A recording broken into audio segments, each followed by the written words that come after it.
Reka ngusuhuze wowe ukurikiye Indatwa TV kandi nkwifurize gukomeza kugubwa neza aho uri hose ku isi, tukaba tugiye kukugezaho amakuru yaramutse avugwa muri iki gitondo cyo kuri uyu wa kane, tariki ya 30 Mata 2026.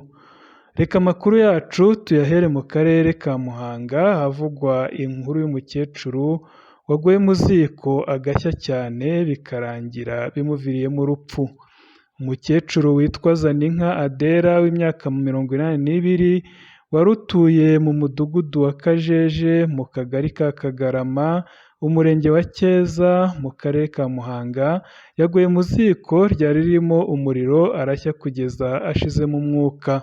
Ibi byabaye mu ijoro ryo kuwa 28 Mata 2026 ubwo nyakwigendera yari ari mu gikoni atetse ubugari.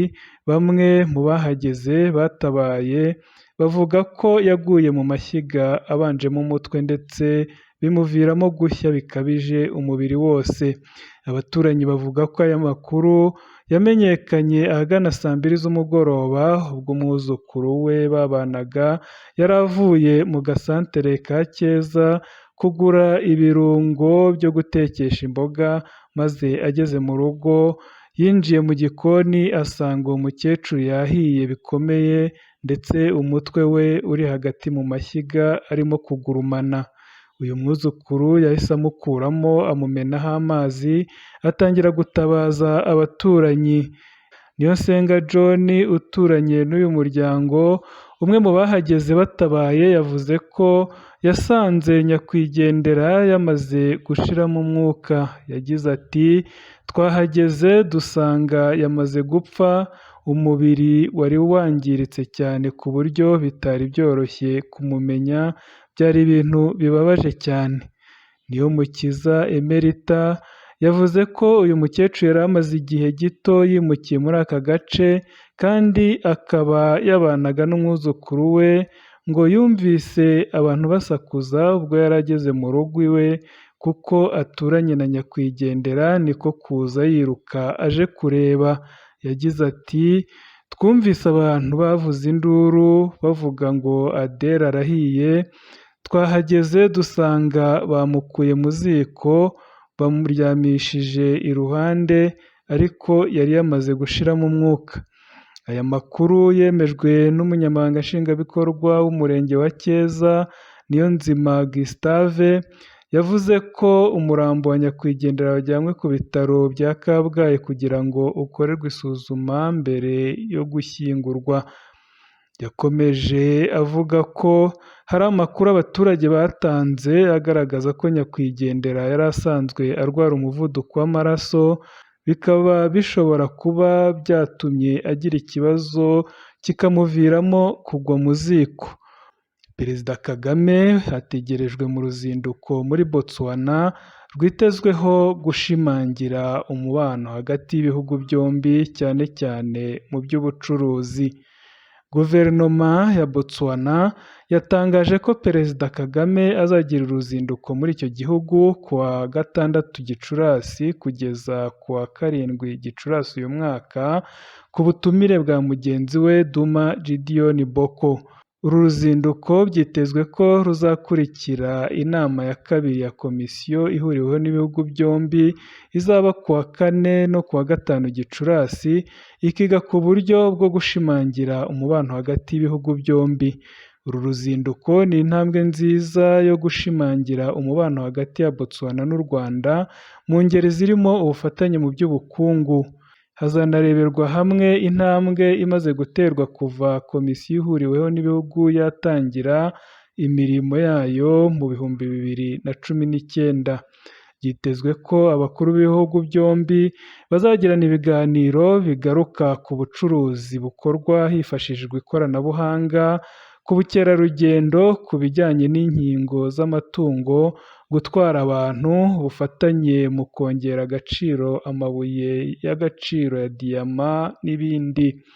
Itangazo rya guverinoma ya Botswana rivuga ko Perezida Kagame azasura ikigo gicuruza diyama cya Botswana aricyo Diamond Trading Company Botswana.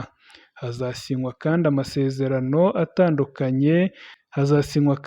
amasezerano atandukanye arimo ubufatanye mu bucuruzi n'ishoramari, agena imikorere hagati y'urwego rushinzwe ishoramari n'ubucuruzi muri Botswana n'urwego rushinzwe iterambere mu Rwanda ari rwo RDB. Biteganyijwe ko hazaba inama iziga ku bucuruzi hagati y'ibihugu izaba ku wa 5 Gicurasi. Perezida Kagame byatangajwe ko azajya muri Botswana aherekejwe n'abandi bayobozi muri guverinoma n'abahagarariye inzego z'ubucuruzi. Mu yandi makuru, umupfumu Sarongo wari umaze igihe afunze yamaze gusubira mu muryango we nyuma y'igihe kigera ku mwaka n'amezi 7 yari amaze afunze. Rurangirwa Wilson uzwi nka Sarongo wiyita umupfumu wari umaze igihe afungiye ibyaha birimo icyo kwihesha ikintu cy'undi hakoreshejwe uburiganya, yafunguwe ubu akaba ari kubarizwa iwe. Amakuru dukesha ikinyamakuru cyitwa Ukweli Times avuga ko Sarongo yageze iwe ku mugoroba wo kuri uyu wa kabiri tariki ya 28 Mata 2026, asanga bamwiteguye banamwiteguriye amazimano. Yarekuwe nyuma y'uko tariki ya 27 Mata urukiko rukuru rumukatiye igifungo cy'umwaka umwe rumuhamije icyaha kimwe cyo kwihesha ikintu cy'undi hakoreshejwe uburiganya. Ni mu gihe ubushinjacyaha bwamuregaga ibyaha 3: icyo kudasobanura inkomoko y'umutungo, icy'iyezandonke n'icyaha cyo kwihesha ikintu cy'undi hakoreshejwe uburiganya. Uyu mugabo wiyita umupfumu yari yarakatiwe igihano cy'igifungo cy'imyaka 3 n'urukiko rwisumbuye rwa Gasabo n'ihazabu ya miliyoni 5.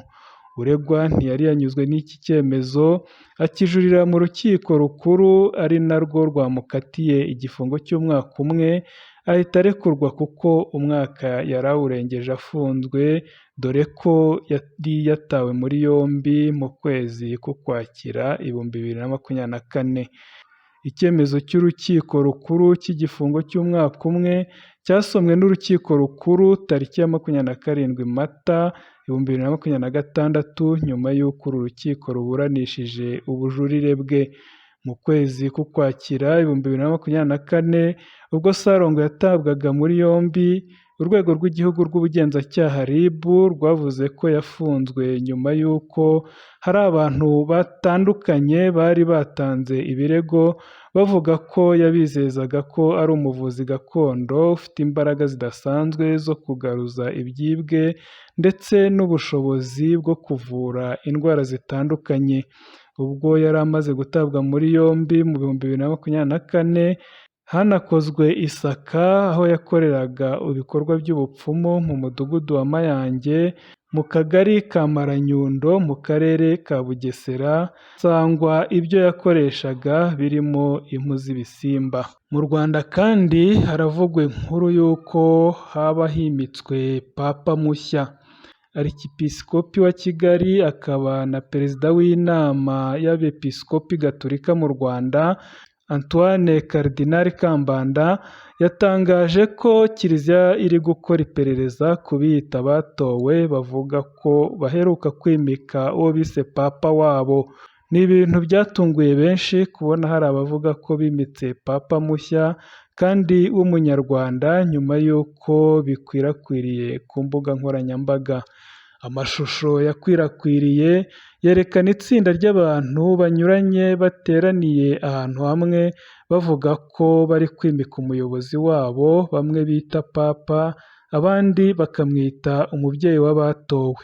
Umubyeyi w'abatowe ni Harerimana Faustin wahawe inkoni, umusaraba na Bibiliya nk'ijambo ry'Imana. Harerimana yasobanuye ko umukristo gatolika wese wabatijwe ari uwatowe. Yagaragaje ko yahawe ubutumwa ariko usanga bamwe mu bayobozi ba Kiliziya Gatolika mu Rwanda batamwemera. Ati impamvu bamwe mu bayobozi ba Kiliziya basa n'aho baturwanya, ntabwo mvuga ko ari bose, uyu murimo nibo bakagombye kubikora. Yerekanye ko basaba abakristu gatolika kumenya ubutumwa bw'abatowe no kubukurikira. Yongeyeho ati iyaba abakristu bose babaga nk'abatowe, igihugu cyose cyagira amahoro, nta muntu watowe wagira nabi. Urwo rukundo ndimo mbabwira rugaragarira no mu bikorwa. Ubwo yabazwaga kuri ibyo, Arikipisikopi wa Kiliziya akaba na Perezida w'Inama y'Abepiskopi Gatolika mu Rwanda, Antoine Karidinali Kambanda, yabwiye Igihe ko hari gukorwa iperereza kugira ngo hazakurweho urujijo. Reka twerekeze mu mahanga, ariko duhere muri Repubulika Iharanira Demokarasi ya Kongo, aho ingabo za Zambia zigaruriye uduce tubiri tw'iki gihugu. Ibibazo by'umutekano muke bikomeje gufata indi ntera muri Repubulika Iharanira Demokarasi ya Kongo, aho nubwo amaso menshi ahanzwe ku ntambara yo mu burasirazuba, raporo nshya zigaragaza ko hari n'andi makimbirane akomeye ku mipaka yayo n'ibindi bihugu bitandukanye. Raporo y'Inteko Ishinga Amategeko ya RDC yakiriwe n'itangazamakuru mpuzamahanga, igaragaza ko hari uduce tubiri two mu ntara ya Tanganyika ari two Muliro na Moba twigaruriwe n'ingabo za Zambia. Iyi raporo yashyikirijwe abadepite nyuma y'uko Minisitiri w'Umutekano mu gihugu Jacquemain Shabani abigarutseho mu buryo burambuye imbere y'Inteko Ishinga Amategeko mu Ukuboza gushize. Shabani yavuze ko ingabo za Zambia zigaruriye utu duce tubiri twa Kongo, agaragaza ko ikibazo atari icy'ako kanya ahubwo kimaze igihe. Amakuru agaragaza ko atari ubwa mbere ibi bibaye, kuko mu mwaka w'2020 abasirikare ba Zambia bari bamaze kugera ku butaka bwa Kongo mu gace ka Muliro ndetse banazamura ibendera ry'igihugu cyabo. Icyo gihe Umuryango w'Iterambere ry'Ibihugu bya Afurika y'Amajyepfo SADC warabimenyeshejwe, maze ubuyobozi bwa Kinshasa butangaza ko abo basirikare basubiye iwabo. Gusa imyaka ishize ikibazo cyongeye kugaruka, bikaba bigaragaza ko kitakemutse burundu. Iyi raporo ivuga ko kugeza ubu nta gisubizo gifatika cyatanzwe kuri iki kibazo, nubwo gikomeje kugarukwaho n'inzego zitandukanye za leta. Uretse ku mupaka wa Zambia, raporo ya Sena yo muri Gicurasi 2025 nayo igaragaza ko ibibazo by'umutekano ku mipaka ya RDC bifite ubukana bukomeye. Ku ruhande rwa Angola haravugwa ibikorwa byo gufata ubwato bw'abarobyi bw'Abanyekongo n'ingabo zirwanira mu mazi za Angola, bikomeje guteza impagarara hagati y'impande zombi. Iyi raporo inagaragaza ko inyeshyamba zo mu mutwe wa FLEC uharanira ubwigenge bw'intara ya Kabinda zikunze kwinjira ku butaka bwa Kongo, cyane cyane mu ntara ya Kongo Centrale.